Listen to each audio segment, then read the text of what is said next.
Hey, this is Mark, and today I wanted to talk briefly about the temperature I use when I'm working with hot air. So the actual number on my station that I use varies anywhere from 340 up to 380, depending on what I'm doing. Sometimes I turn it down to like 200 if I'm picking away underfill. But it really depends on the job that I'm working on and what board it is and what part of the board I'm working on. So there is no one number that's right, and that's why I don't like to answer that question. So the things that really matter with hot air are the diameter of the tip, so how big around the tip is, the distance that the tip is from the part you're trying to work on, and the airflow setting that you have. If you're running it at 10% of the airflow it can put out versus 80%, you're going to get wildly different readings.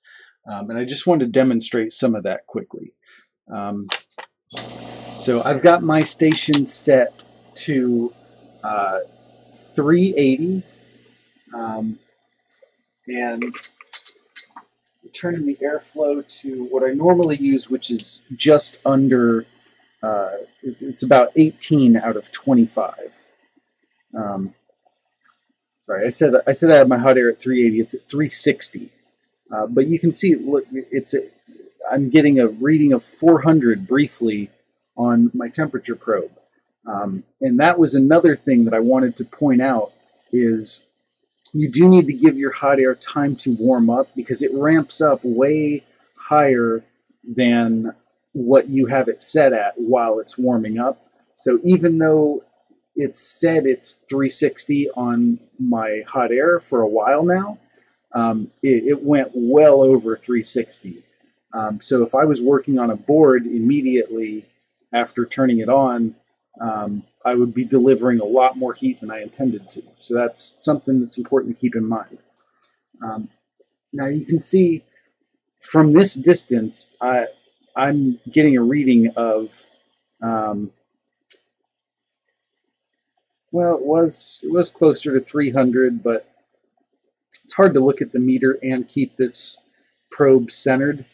We'll increase the distance just a little bit. That was less than a centimeter.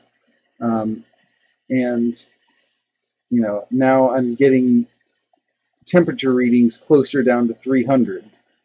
Now if I move the probe right up next to the nozzle, I get temperature readings, 380, 390, way higher than the 360 I have it set at. So I think this distance is usually right about the sweet spot, about that much to get, at this airflow. So the point is, you can see that the distance I'm holding the hot air away really affects what temperature my hot air is actually putting out.